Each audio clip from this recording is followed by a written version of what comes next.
Yo, what's up, world? It's your buddy Philko here, reporting live from Yekaterinburg, Russia, and I have some interesting news for you guys today.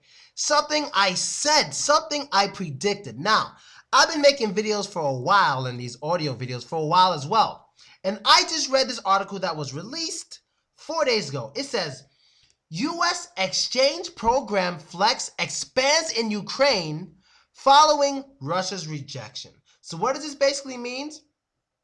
Russia is starting to pull out of the whole student exchange program with America. They don't want to do that with America anymore because apparently there was a gay couple in America that adopted a Russian student in America and basically made him stay in America.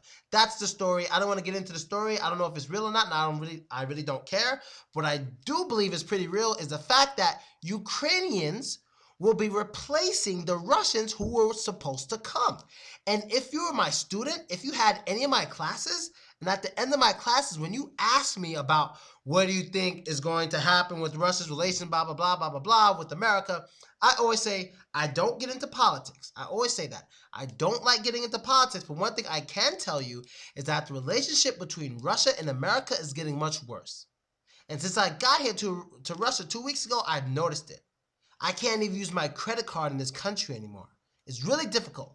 But one thing I said was, relations are getting so bad that one day it's going to be to the point where maybe they even stop making American visas for Russians, or Russia will stop doing certain things with America, and exactly what America's going to do, what I said they're going to do, is what they're doing now. They're replacing those Russians with Ukrainians. So I said, if they stop making visas for Russians, you know what's going to happen? Ukrainians won't need a visa to go to America.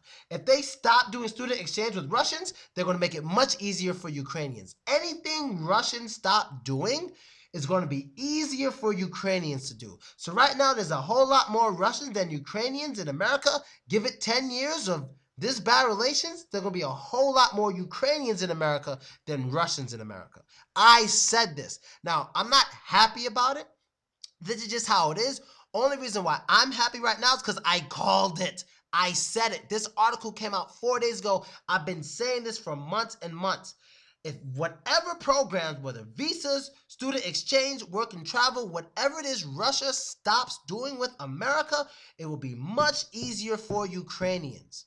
So this whole relationship thing is real bad for Russia and America, but it's real good for Ukrainians who want to come to America. They may, and I'm saying this now, listen to me carefully, they may even be the day within a year's time that Ukrainians will not need visas to come to America anymore. They will be granted 90-day stay in America without a visa. Just like we have when we go to Ukraine. We don't need visas to go to Ukraine. I need a visa to come to Russia, but I don't need one to go to Ukraine. I called this. If you watch my video, you know I've been saying things about this. If you watch my videos, you know I've been saying things like this.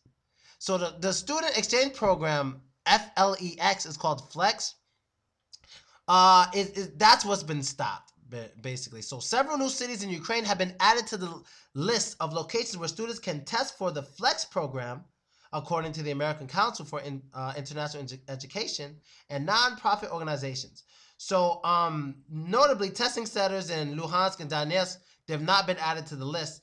If you're Ukrainian and you want to know the list of cities that's been added to the Flex program so you can go study in America, I don't know where you can find it, but I will put a link in the description so you can go read it. But I told you, listen to me. Trust me, people. I don't say things to be nice. I say things to be real. I'm not trying to say bad things about Russians. I'm not trying to say bad things about Americans. I'm not trying to say bad things about Ukrainians. I'm saying how it is. And right now, because of the bad relations between America and Russians, it's good for Ukrainians who want to be in America. It's real good for them because things are going to get real easy for those Ukrainian people. And that's basically it, people. Hope you understood me. I'll leave links in the description so you can understand more about it from the actual article itself. And that's basically it. Later.